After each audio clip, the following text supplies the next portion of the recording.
What's going on, guys? So in front of me you are looking at a really cool SUV. This is the all-new Nissan Pathfinder with the Rock Creek Off-Road package. There's a lot of really good reasons why you may want to look at this, but probably the best reason is one that a lot of people haven't really considered these days, and that's value, because you get a heck of a lot of SUV for the price. Let's talk about it. Hang tight, I'll be right back.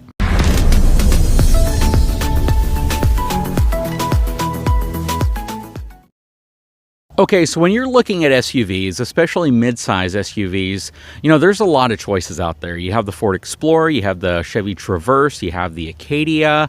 What else? There's the Dodge Durango, there's some Subaru products, a lot of Toyota products like the Highlander, and there's a lot of really hard decisions you have to make whenever it comes down to finding that perfect mid-size SUV for your family. One of the challenges, though, is finding one for a reasonable price. And I say that because vehicles have gradually gotten more and more expensive. Shoot, if you want a fully loaded Explorer, you're going to be paying well into the 60s. If you want a fully loaded Highlander, kind of the same thing. For a base model package, yeah, they still are kind of hovering around that high to mid $30,000 price range, but you're going to get a really stripped down vehicle with not a lot of tech and not a lot of features.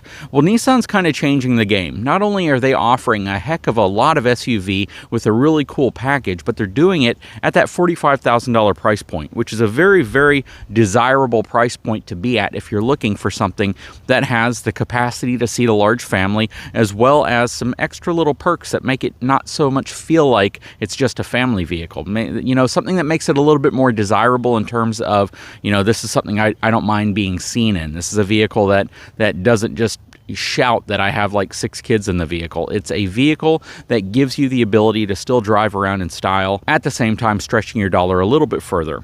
All right, so in front of us, again, this is the Rock Creek Edition Pathfinder, and it's basically designed to be an appearance package with function. So it's not only something that looks cool, it's a really, really great color scheme here, white, especially with that black upper section of the vehicle, but it also gives you a few things that you may not expect, such as a 5/8" lift kit. So there is a lift to it. It's not a major lift. It's definitely designed to give you a little bit more aesthetics, but also a bit more ground clearance, which is really nice, and it's a specially tuned suspension as well. It also has 18-inch beadstock style wheels on it, wrapped in Toyo Open Country AT tires. So they're giving you a pretty dang extreme off-road tire and a very mild lift, which again, for most folks who would need an SUV like this, especially to haul a small travel trailer, this is a really, really good package and a good height for it. Plus, once we get to the towing numbers, you're going to see why that's also kind of important. Gives you the tubular roof racks up top that can support up to 220 pounds. So you actually have functional roof racks up top, which give you the ability to carry that extra gear you might have with you, mountain bikes, maybe a kayak, things like that. It's a special front fascia to it also. They call it the Dark V-Motion Grille with a mesh insert. Looks really, really nice. Plus it has the Rock Creek badging all over it. It has badging on the sides as well as badging on the back, and it really stands out off the back. It definitely gives you that appearance package and that look of a more aggressive SUV. Plus there's additional badging inside. You can probably see it on the seats, and then there's some in the center console. But once we get inside, we'll go over that. And this is a third row SUV, which is also nice. But not only is it a third row SUV, if you get this with a bench seat for your second row, it can seat up to 8 people. That's right, very few mid-size SUVs can actually seat 8 people. Very, very few. Most of them are 7 people, 2 up front, 3 in the center, and 2 in the back. In its current configuration right here, it's 2 in the front with 2 captain's chairs in the center, and then 3 in the back. So you do have a lot of room for a larger family, especially if you're going to be going out on a trip and you want to be able to take everyone with you. Now from the back here, you have a 2-inch receiver. That's actually rated for 6,000 pounds worth of tow capacity. What does that mean? That means this SUV is capable of hauling a lot of smaller travel trailers, especially those really, really cool off-road style like Patriot travel trailers. The things that a lot of people haul behind like a Jeep Wrangler, but Wranglers are very limited in terms of their seating capacity as well as their towing capacity. This is going to have significantly more towing capacity than something like a Wrangler, but it's also going to give you the capability of hauling more people with you. So let's say you have a tent camper, you have something relatively lightweight behind you that can sleep, quite a few people. Well, now you have a vehicle that can haul the whole family, as well as a roof rack that can carry all your supplies with you. Plus a great off-road appearance package, which is really nice because if you're going to be hauling a trailer and you're going to be going to some places that you need a little bit more ground clearance, you need a little bit more off-road prowess, a little bit more capability, this is a type of SUV that would work out perfectly for you. Something else that's really cool is you get special fuel mapping with this vehicle. So if you put premium fuel inside of it, it's going to get 295 horsepower versus 284 horsepower on standard mid-grade fuel. You also will get 270 pound-feet of torque versus a standard 259. And again, this is because of the fuel mapping they've used as well as premium fuel. It's not required that you put premium fuel in, however. If you use regular fuel, the numbers go down just a little bit, like I mentioned. But it's really cool to see that if you decide to put premium fuel in, you're going to see a pretty significant boost in terms of horsepower and torque. Now taking a quick look under the hood, it is a 3.5 liter dual overhead cam, 24 valve 6-cylinder engine. And again, with premium fuel, it's going to produce 295 horsepower and 170 pound-feet of torque. It's paired to a 9-speed automatic transmission, and it does have intelligent 4-wheel drive. Okay, now let's take a look inside. So driver's side door, all the usual power stuff. You're going to have power windows, power mirrors, as well as power locks. Nice orange stitching all the way throughout as well. That's kind of a cool little piece of trim work right here. Good sized pockets in the door. This is going to have a power front seat, driver's seat at least, and a manual passenger seat. Has a really cool Rock Creek badging on the seats as well as the center console. Nice all-weather floor mats as well, with a big basin in here. These things can really collect a lot of snow, dirt, or mud, or whatever else is on your shoes or boots. I love that large pocket underneath the center console as well. My wife also loves that. It's a great place for her to put her purse, or it's a great place for you to just kind of store something if you're going to be traveling. This vehicle right here is not what I would consider to be like a super high-end luxury trim package, but they give you a lot of really useful features, especially for the price point. Again, in that $45,000 price point. That's why you will see a few blanks, a few areas where they haven't put certain features on this one that if you got like a higher-end trim package, you might get. Okay, so now we're inside. Let's go ahead and start it up.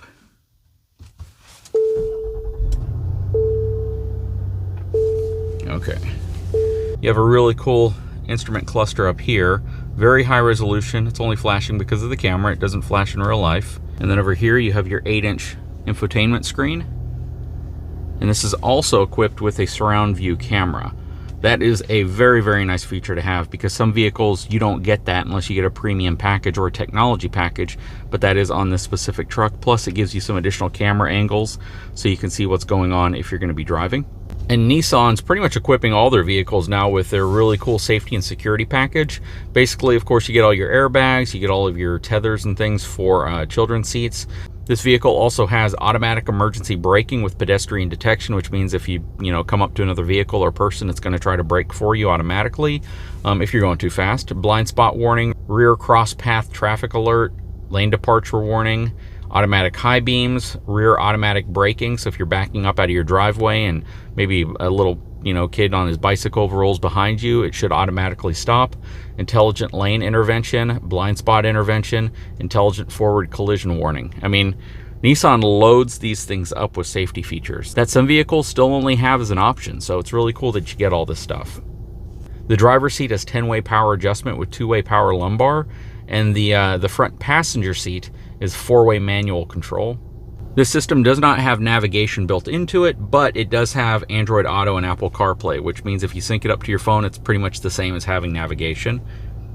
And it does have Wi-Fi hotspot on board as well, so you can connect it to the kids' iPads and keep them entertained while they're on a long trip in the back seats. A lot of trim work in really high gloss, soft touch materials up here. Looking up here, standard rear view mirror. Got a spot for sunglasses, which I really wish my Denali had. Looks like there's a couple spots up here if you had a sunroof, which this one does not. And I have no problem not having a sunroof. Down here in the center stack, you're going to have your drive controls right here, a lot of off-road, plus you have a trailering control right here, which is kind of cool. And this is your tow mode. There is no integrated trailer brake controller in here, so you would have to add that.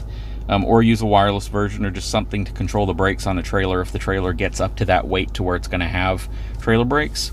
The shifter is very similar to that in the GMC Denali that we have, or I guess a Chevy, where you press the button on the side right here and you pull it back to put it in drive, and then that'll move it to manual, and then reverse, drive, neutral, and then park. 2 cup holders, spot for your change. You have some space up here. I love the fact they still give you a 12-volt outlet. Very nice. USB, USB-C underneath here. And then you have all of your AC controls right here. So this is dual zone air conditioning. It does have heated seats in this model, but not ventilated seats. You got, again, some blanks right here for higher trim vehicles that have additional features. Very cool. And then on your steering wheel, you got all your basic controls here, all your audio controls, and your safety controls, your following distance, as well as your menu controls on the steering wheel on this side. Okay, taking a look at the back, it's really cool. They give you a cup holder on the actual armrest of the seat. And there are 2 big pockets here. You can easily put a cell phone here, then you got more storage down here below. This seat right here is actually really cool. It slides forward and back. So if it's forward like this, you still have a good amount of leg room. Let me hop inside. So I'm still comfortable. I got about 2 inches before my knees, actually about an inch or so before my knees hit the seat in front of me. You got your AC controls back here. I like how you sit up really high. So on a lot of SUVs, you sit lower or you feel like you're at the same height as the person in front of you driving. But in this one, you actually feel as if you're sitting a little higher. And right now the camera is at my eye height. But it gives you the ability to feel a little bit more involved in the conversation. Not so much of an afterthought, which is nice. If I move the seat all the way back, you can see I have quite a bit of leg space now, probably about 6 inches in front of my knees. So a lot more leg space, a lot more natural seating angle as well. It doesn't feel like I'm down deep into the seat, which is nice. USB, USB-C, and then it has this removable center console right here, which is kind of cool. Holds 2 drinks right here, nice big pocket right here for whatever you want to throw back there. This does have the captain's chairs, of course, so you get your nice armrest. Again, the seating position in here is very interesting because it's not the traditional seating position you would see in a lot of SUVs this size. Air conditioning vent up here, and then you have another one right up here in the back. Now let's take a look at the 3rd row. So I'm going to slide the seat up here a little bit just so we can kind of see what legroom looks like. I'll fold this one back, and then let's flip this seat up. And with the seat flipped up like this, you have a good amount of legroom. But if I slide the seat back, it's really going to take away from that space. So right now you probably have about a foot worth of legroom in front of the 3rd row.